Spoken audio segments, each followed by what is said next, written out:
안녕하세요. 에즈라입니다. 저번 시간에는요, 부모님과 특히 엄마랑 자녀가 가지는 문제들에 대해서 그 부모님들의 너무 큰 집착과 통제하려는 마음들, 간섭에 대해서 자녀들의 입장에서 어떻게 그런 것을 바라보고 대응해야 될지 알아봤고요. 오늘은 그렇다면 부모 입장에서 나는 어떤 부모가 되어야 되고 또 우리 부모님께 바라는 점이라고 말할 수도 있는 것에 대해서 한번 살펴보도록 할게요. 먼저 전에 말씀드렸듯이 특히 우리 한국 부모들, 한국 엄마들이 자녀들에 대한 열정이, 집착이 대단하세요. 그 처음에 태어났을 때 가졌던 내 보살핌, 24시간 나를 필요로 하는 보살핌의 그 마음을 계속해서 가져가시니까 그게 단계 점점 바뀌어야 되는데 성장에 따라 다른 케어가 필요한데 그거를 못 해주시고 계속 똑같이 하니까 자녀들은 반감이 생기더라고요. 당연히 생길 수밖에 없죠. 문제가 생기고 그런 거에 대해서 그러면 어떻게 좋은 부모가 돼야 되냐 두 가지로 말씀을 드리면요.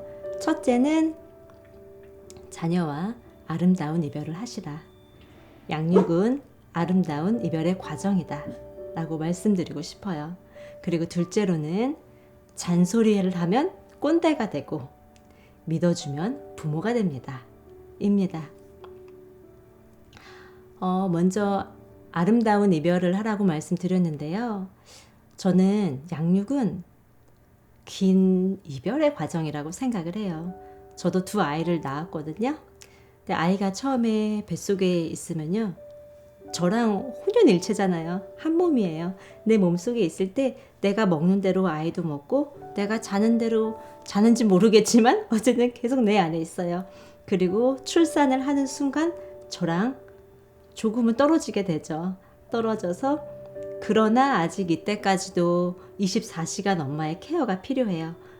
엄마에게서 모유를 먹고 또 다 씻겨주고 입혀주고 재워주고 모든 것을 다 해줘야 되는데 그러나 조금 더 커서 초등학생이 되면은 또 다른 케어가 필요하거든요.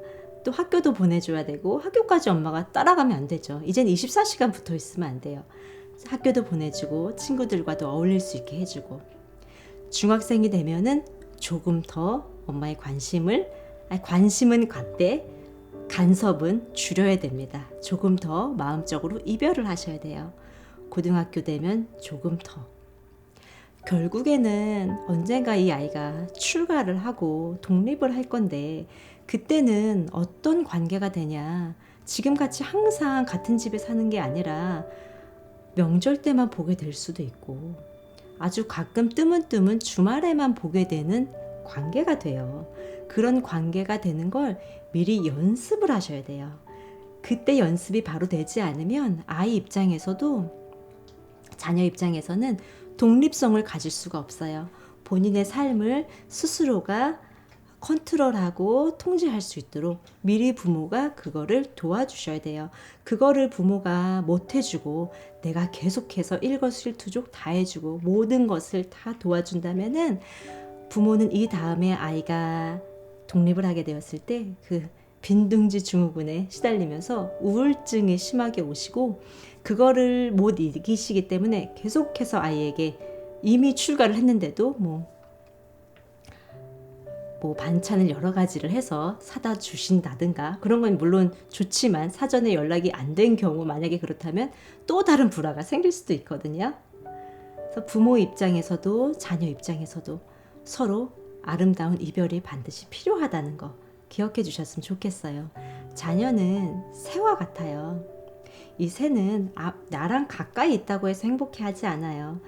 내가 이 새가 지금 목이 마를 것 같아서 물을 먹이고 배가 고플 것 같아서 밥을 먹이고 그런 것보다 새는 날려보내주는 것을 행복해 한답니다. 자녀를 날려보내주세요. 그리고 두 번째로는요. 잔소리를 하면 꼰대가 되고 믿어주면 부모가 된다고 말씀드렸는데요. 젊은이들은 그 꼰대라는 부정적인 단어를 사용해요. 이거는 나한테 잔소리를 하는 사람. 특히 이제 좋은 선생님분들도 계시지만 잔소리가 심하고 그런 사람들에 대해서 꼰대라는 말을 많이 쓰는데, 안 좋은 현상 중 하나는요, 부모한테, 아빠한테, 엄마한테 꼰대라고 하는 사람들이 많다는 거예요. 그 이유 왜일까? 부모가 잔소리를 하니까 믿어주지를 않고.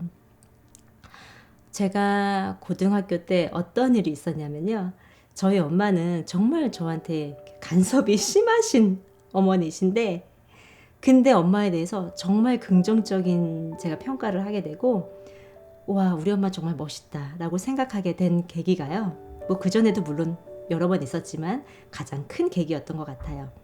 제가 고등학교 때 점심시간에 친구들이 나가서 놀자고 해서 같이 나가서 노는데, 친구들이 이렇게 다 담배를 꺼내서 피기 시작했어요. 저는 안 피는 걸 아니까 권하진 않았고, 뭐 저도 그 친구들한테 뭐 딱히 담배 피지 마라라고 안 했고, 그래서 그 친구들은 피고 저는 안 피고 둘러 앉아 있는데, 선생님이 갑자기 지나가게 되시면서 저희가 다 걸렸어요. 그래서 선생님한테 교무실에 끌려가가지고 반성문 다 쓰고, 반성문도 한 번 쓰는 게 아니고 정말 시간마다 불러서 쓰게 하더라고요. 그것만으로 많이 힘들긴 했는데, 다음날 부모님을 모시고 오라는 거예요. 집에 가서 이거를 엄마한테 어떻게 말을 하지? 내가 이 말을 하면 우리 엄마 어떻게 반응하실까? 그래서 말을 못하고 저녁까지 있었어요. 그러다 저녁이 돼서 엄마한테 얘기를 했어요. 엄마, 학교에서 이런 일이 있었는데 내일 엄마 모시고 오래요 라고 했을 때, 저희 엄마의 반응이, 야, 너희 선생님 너무 하신다. 고등학생 정도 되면 아이들이 그런 거 한번 해볼 수 있지. 반성문이 그렇게 많이 썼는데 부모님까지 또 모시고 오라고 하니, 라면서 제 편을 들어주셨을 때, 와, 우리 엄마는 나를 그냥 믿어주시구나. 내가 더 큰 어려움을 당하거나 더 큰 잘못을 해도 엄마는 나를 여전히 사랑하고 나는 엄마한테 내 어려움을 항상 의논할 수 있겠구나 라고 생각이 되어졌거든요. 그때 만약에 우리 엄마가 나한테, 너는 엄마가 공부할 때 안 하고 놀지 말라는 친구들하고 만나서 놀할 때부터 엄마가 알아봤어, 너 그럴 줄 알았어, 이랬더라면 저는 다시는 제 어려움을 엄마한테 말하지 않았을 거예요. 그런데 그 일로 저는 엄마랑 그 이후로도 어려움을 계속 말하게 됐거든요. 그런 거를 보면은 어떤 부모가 돼야 될지 알 수 있는 것 같아요. 자녀와 아름다운 이별을 하되 잔소리하지 말고 믿어주는 부모. 저 역시도 이거를 보는 미래 부모님들 되신 여러분들도 그런 부모가 되셨으면 좋겠고요. 또 지금 이거를 이미 부모님 되신 분들이 보고 계시다면 그런 자세로 자녀들을 아름답게 이별해 주시고 믿어주시면 자녀들이 분명 더 좋은 사람으로, 걱정하지 않아도 더 사회의 구성원으로서 제 역할을 잘 감당할 수 있으리라고 생각이 돼요. 저번 시간과 이번 시간에 걸쳐서 뭐 부모와 자녀의 문제를 말하자면 끝도 없겠지만 대략적으로 2시간에 거쳐서 이야기를 해봤어요. 이 시간에 거쳐서 부모님과 자녀들이 좀 더 아름다운 가정이 되었으면 좋겠고요. 그리고 다음 시간에는 또 다른 문제로 여러분들 찾아뵙도록 할게요. 감사합니다.